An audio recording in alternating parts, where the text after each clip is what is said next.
Yeah, just how you feeling after getting a few more workouts since the last time we talked to you? Kind of looking forward to that game on Monday. I feel pretty good. We've been, working really hard to make sure everything is healed and making sure that the strain is gone and that I'm strong enough to be able to move out and do that stuff. So I'm in a really good spot. You think in your mind you'll be able to go on Monday? I hope so. I hope so. I've been wanting to play for a while now, and hopefully I'm ready to go on Monday. CJ, you're physically 100%. There's no pain whatsoever, no limitations, mobility, stuff like that. As of today, yeah. Did you do contact stuff today? Yes. Good. Got something. Steve Kerr I was just talking a little bit just about the 82 game season before last night. It's not the first time he's talked about it, but Kerr is the season is just too long now. But he recognized, he's like, look, it's probably not going to change just because people would have to give money up, and that's just not what anybody wants to do.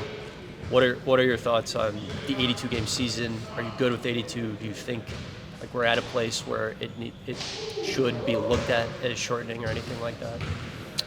I think the game is in a different place than it was when Kerr played, and I think the game has continued to evolve. Obviously, there's a lot of injuries taking place right now, but I prefer to play 82 game season. Obviously, I got hurt, and things happen.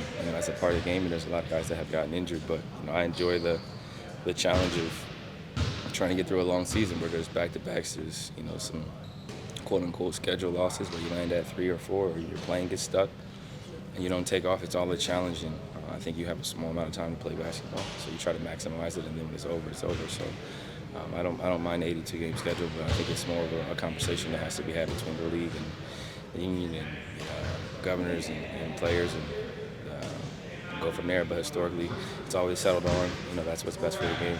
And Kerr and Willie both, and I think the signs support this.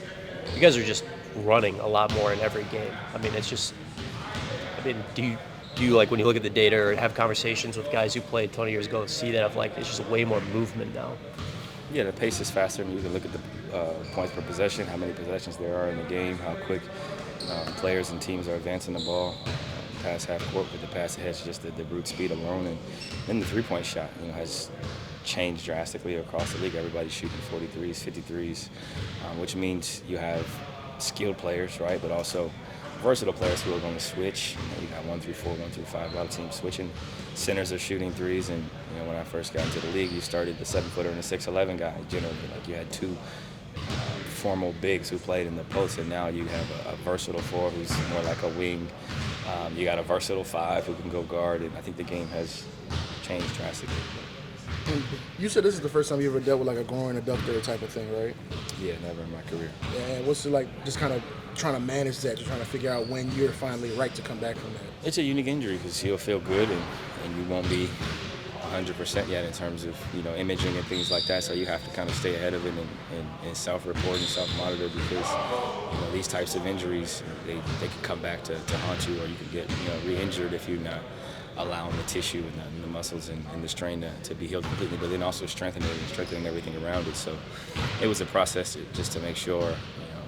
It's one thing to feel good; it's another thing for the actual tissue to be healed. So we had to kind of wait to make sure everything was healed up, and then once it was, we began to ramp up and try to get ready. But it takes time. It took time for it to heal, and now I'm in a space where I feel the way the imaging looks, which is comforting. CJ, you were talking about for this team needing to stack wins and doing so quickly. What would you describe the mentality as of the team? Because you've got certain guys coming back. Around the corner, you've got a couple more. Is there a feeling of we can do this? You're ready for it?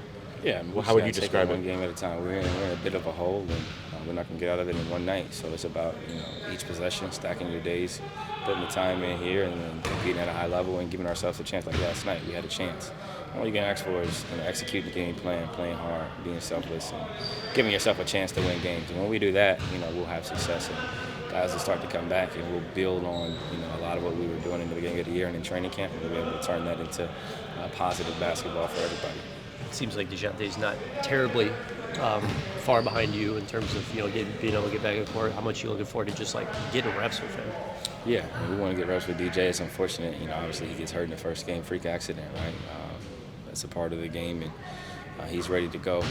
He's ready to get back out there. Everybody's excited to to get back on the court. It's been long. It's been hard watching, obviously, and rehabbing is brutal. You know what I mean? You're in the facility 2-3 times a day. You got to be at the arena early. You can't play in the game, and it's just a constant of just wondering, when you're going to be able to come back and when you're going to be able to help the team. But guys are getting closer, and our team will look a lot different once everybody's back. Appreciate you, Thank you, CJ. CJ.